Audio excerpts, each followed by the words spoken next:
ಭೂಮಿಯ ಮೇಲಿನ ಸ್ವರ್ಗ ಉತ್ತರಾಖಂಡ್ನಲ್ಲಿ ಮೇಘಸ್ಫೋಟ ಅಕ್ಷರಶಃ ಈ ಪ್ರವಾಹ ಪರಿಸ್ಥಿತಿಯನ್ನೇ ಸೃಷ್ಟಿ ಮಾಡಿದೆ. ಉತ್ತರ ಕಾಶಿಯಲ್ಲಿ ಮೇಘಸ್ಫೋಟವಾಗಿದೆ. ಜಲಪ್ರಳಯಕ್ಕೆ ಇಡೀ ಊರಿಗೆ ಊರೇನೆ ಸರ್ವನಾಶವಾಗಿಬಿಟ್ಟಿದೆ. ಖಿರ್ಗಂಗಾ ರೌದ್ರಾವತಾರಕ್ಕೆ ಗ್ರಾಮಕ್ಕೆ ಗ್ರಾಮವೇ ಕೊಚ್ಕೊಂಡು ಹೋಗಿದೆ. ಉತ್ತರ ಕಾಶಿಯ ಧರಾಲಿ ಗ್ರಾಮ ಸಂಪೂರ್ಣವಾಗಿ ನಾಮಾವಶೇಷವಾಗಿ ಹೋಗಿದೆ. ಉತ್ತರಾಖಂಡ್ನ ಉತ್ತರ ಕಾಶಿಯಲ್ಲಿ ಮೇಘಸ್ಫೋಟದಿಂದ ಸೃಷ್ಟಿಯಾಗಿರುವಂತಹ ಅವಾಂತರ ಇದು. ದೊಡ್ಡ ಪ್ರಮಾಣದಲ್ಲಿ ಈಗ ಪರಿಸ್ಥಿತಿ ಯಾವ ರೀತಿ ಇದೆ ಅನ್ನೋದನ್ನು ಗಮನಿಸ್ತಾ ಇದ್ದೀರಿ. ಖಿರ್ಗಂಗಾ ನದಿಯಲ್ಲಿ ಪ್ರವಾಹದಿಂದ ಜಲಸ್ಫೋಟ ಸೃಷ್ಟಿಯಾಗಿದೆ. ಈ ಜಲಸ್ಫೋಟದಿಂದ ಇಡೀ ಊರಿಗೆ ಊರೇನೆ ನಾಮಾವಶೇಷವಾಗಿ ಹೋಗಿದೆ. ಇಲ್ಲೊಂದು ಗ್ರಾಮ ಇತ್ತು, ಇಲ್ಲಿ ಜನರಿದ್ರು ಅನ್ನೋದಕ್ಕೆ ಸಣ್ಣ ಕುರುಹು ಇಲ್ಲದೆ ಇರುವ ರೀತಿಯಲ್ಲಿ ನೀರು ಎಲ್ಲವನ್ನೂ ಕೂಡ ಆಪೋಷಣ ಪಡೆದುಕೊಂಡಿದೆ. ಗುಡ್ಡದಿಂದ ಬಂದಂತಹ ಈ ನೀರು ಸಂಪೂರ್ಣವಾಗಿ ಈಗ ಆಪೋಷಣ ಮಾಡಿಕೊಂಡಿರುವಂಥದ್ದು ನೀವು ಕೂಡ ವಿಜುವಲ್ಸ್ ಅನ್ನು ಗಮನಿಸ್ತಾ ಇದ್ದೀರಿ. ಉತ್ತರಾಖಂಡ್ನಲ್ಲಿ ಮೇಘಸ್ಫೋಟ ಯಾವ ರೀತಿಯ ಅನಾಹುತವನ್ನು ಸೃಷ್ಟಿ ಮಾಡಿದೆ ಅಂತ ಹೇಳಿ ಹಠಾತ್ ಆಗಿ ಸೃಷ್ಟಿಯಾದಂತಹ ಪ್ರವಾಹ ಇದು. ಆಗಾಗ ಉತ್ತರಾಖಂಡ್ನಲ್ಲಿ ಈ ರೀತಿಯ ಮೇಘಸ್ಫೋಟ, ಈ ರೀತಿಯ ಪ್ರವಾಹ ಸೃಷ್ಟಿ ಆಗ್ತಾನೆ ಇರುತ್ತೆ. ಈಗ ಇಡೀ ಗ್ರಾಮಕ್ಕೇನೆ ನಾಮಾವಶೇಷವಾಗಿ ಹೋಗಿರುವಂಥದ್ದು. ಏಕಾಏಕಿಯಾಗಿ ಜರಿದು ಬಂದಂತಹ ಗುಡ್ಡದಿಂದ ಬಂದಂತಹ ನೀರು ಇಡೀ ಗ್ರಾಮವನ್ನೇ ನುಂಗಿಬಿಟ್ಟಿದೆ. ನೀವು ಕೂಡ ವಿಜುವಲ್ಸ್ ಅನ್ನು ಗಮನಿಸ್ತಾ ಇದ್ದೀರಿ. ರಣಭೀಕರ ದೃಶ್ಯ ಇದು, ಎದೆ ಝಲ್ಲೆನಿಸುವಂತಹ ದೃಶ್ಯ ಇದು. ಈ ರೀತಿಯ ಪ್ರಾಕೃತಿಕ ವಿಕೋಪಕ್ಕೆ ಈಗ ಉತ್ತರಾಖಂಡ್ ಸಾಕ್ಷಿಯಾಗಿರುವಂಥದ್ದು. ಜಲಸ್ಫೋಟಕ್ಕೆ ಅಕ್ಷರಶಃ ಜನ ತತ್ತರಿಸಿ ಹೋಗಿದ್ದಾರೆ, ಬೆಚ್ಚಿ ಬಿದ್ದಿದ್ದಾರೆ.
ನೀವು ಕೂಡ ದೃಶ್ಯವನ್ನು ಗಮನಿಸ್ತಾ ಇದ್ದೀರಿ. ಉತ್ತರಾಖಂಡ್ನಲ್ಲಿ ಯಾವ ರೀತಿ ಮೇಘಸ್ಫೋಟ ಅದರಿಂದ ಆಗಿರುವಂತಹ ಅನಾಹುತ ಅಂಥೇಳಿ ಈ ದೃಶ್ಯವನ್ನು ನೋಡ್ತಾ ಇದ್ರೆ ಇದು ಯಾವುದೋ ಹಾಲಿವುಡ್ನ ದೃಶ್ಯದ ರೀತಿಯಲ್ಲಿ ಕಾಣಿಸ್ತಾ ಇದೆ. ಬಟ್ ಇದು ಉತ್ತರಾಖಂಡ್ನಲ್ಲಾಗಿರುವಂತಹ ನೈಜ ಘಟನೆ ಇದು. ಗುಡ್ಡದಿಂದ ಏಕಾಏಕಿಯಾಗಿ ನುಗ್ಗಿ ಬರುವಂತಹ ರಕ್ಕಸ ಗಾತ್ರದ ಈ ನೀರು ಇಡೀ ಗ್ರಾಮವನ್ನೇ ಸಂಪೂರ್ಣವಾಗಿ ಆಪೋಷಣ ಪಡೆದುಕೊಳ್ಳುತ್ತೆ. ಯಾವ ರೀತಿಯಲ್ಲಿದೆ ಆ ರಣಭೀಕರ ದೃಶ್ಯ ಅನ್ನೋದನ್ನು ನೀವು ಸ್ಕ್ರೀನ್ ಮೇಲೆ ಗಮನಿಸ್ತಾ ಇದ್ದೀರಿ. ಉತ್ತರಾಖಂಡ್ನ ಉತ್ತರ ಕಾಶಿ ಜಿಲ್ಲೆಯ ಧರಾಲಿ ಗ್ರಾಮದಲ್ಲಿ ಈ ಭೀಕರ ದೃಶ್ಯ ಸೆರೆ ಸಿಕ್ಕಿರುವಂಥದ್ದು.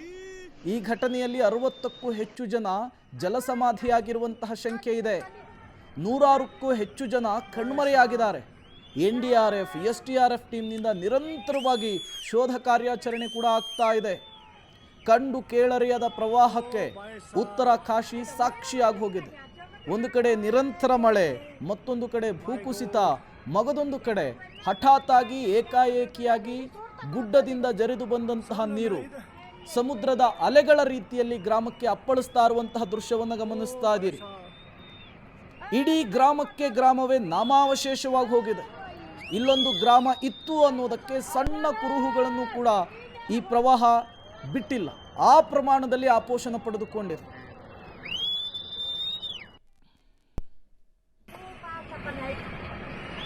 दराई बर्बाद हुई यार, दराई बर्बाद हुई कुछ नहीं भाई, दराई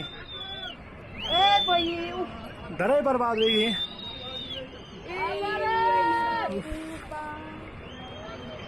पता कते आदमी मरी रहा आज हैं. ಮತ್ತಷ್ಟು ಡೀಟೇಲ್ಸ್ ಅನ್ನು ಕೊಡ್ತಾರೆ ಶಬೀರ್, ನೇರ ಸಂಪರ್ಕದಲ್ಲಿ ಜಾಯಿನ್ ಆಗಿದ್ದಾರೆ. ಶಬೀರ್, ಉತ್ತರ ಕಾಶಿಯಲ್ಲಾದಂತಹ ಪ್ರವಾಹ ಅಕ್ಷರಶಃ ಎಂಥವರನ್ನಾದರೂ ಕೂಡ ನಲುಗಿಸುವ ರೀತಿಯಲ್ಲಿದ್ದಾವೆ ಆ ದೃಶ್ಯಗಳು. ಹೇಗೆ ಸಾಗ್ತಾ ಇದೆ ರಕ್ಷಣಾ ಕಾರ್ಯಾಚರಣೆ, ಸದ್ಯಕ್ಕೆ ಪರಿಸ್ಥಿತಿ ಹೇಗಿದೆ, ಏನೆಲ್ಲ ಡೀಟೇಲ್ ಸಿಗ್ತಾ ಇದೆ ಶಬೀರ್? ಪ್ರೇಮ್ ನೋಡಿ, ಈ ಒಂದು ಪ್ರವಾಹ ಪರಿಸ್ಥಿತಿಯ ನಿರ್ಮಾಣ ಆಗಿತ್ತು, ಅದು ಹಂತ ಹಂತವಾಗಿ ತಗ್ತಾ ಇರುವಂಥದ್ದು. ನದಿಯಲ್ಲಿರುವಂಥ ನೀರಿನ ಹರಿವೇನಿದೆ ಅದು ನಿಧಾನಕ್ಕೆ ಕಡಿಮೆ ಆಗ್ತಾ ಇರುವಂಥದ್ದು.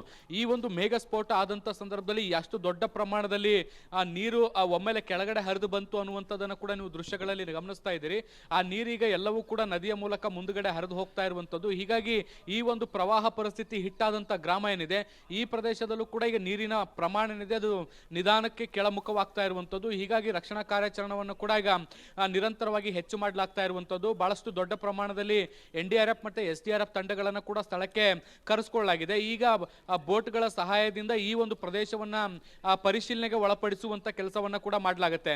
ಯಾಕೆಂದ್ರೆ ಮನೆ ಒಳಗಡೆ ಸಾಕಷ್ಟು ಜನರಿರುವಂತ ಸಾಧ್ಯತೆಗಳಿದಾವೆ, ಕೆಲವೊಂದಿಷ್ಟು ಹೋಟೆಲ್ಗಳಿದಾವೆ, ಬಹಳಷ್ಟು ದೊಡ್ಡ ಟೂರಿಸಂ ಹಬ್ ಕೂಡ ಆಗಿರುವಂತಹ ಹಿನ್ನೆಲೆಯಲ್ಲಿ ಪ್ರವಾಸಿಗರು ಕೂಡ ಅಲ್ಲಿರುವಂತ ಸಾಧ್ಯತೆಗಳಿರುತ್ತೆ.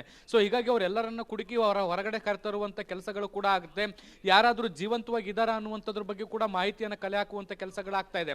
ಇಷ್ಟು ದೊಡ್ಡ ಪ್ರಮಾಣದ ಪ್ರವಾಹ ಪರಿಸ್ಥಿತಿ ನಿರ್ಮಾಣ ಆದಂತ ಸಂದರ್ಭದಲ್ಲಿ ಜೀವಂತವಾಗಿರುವಂಥದ್ದು ಬಹಳಷ್ಟು ವಿರಳ. ಆದಾಗ್ಯೂ ಕೂಡ ಜೀವಂತವಾಗಿದ್ದಾರಾ ಅನ್ನುವಂಥದ್ದನ್ನ ಪರಿಶೀಲನೆ ಮಾಡುವಂತ ಕೆಲಸಗಳಾಗ್ತಾ ಇರುವಂಥದ್ದು. ಇದಾದ ಬಳಿಕ ಮೃತದೇಹಗಳನ್ನು ಕೂಡ ಹೊರತೆಗೆಯುವಂತ ಕೆಲಸಗಳಾಗುತ್ತೆ.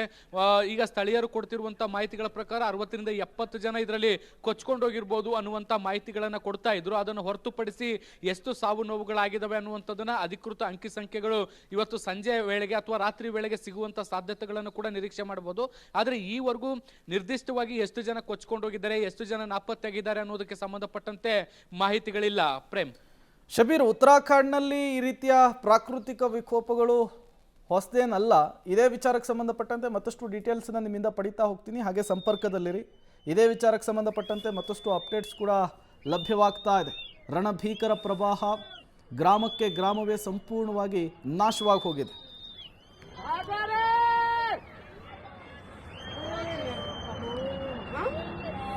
होटल का चलेंगे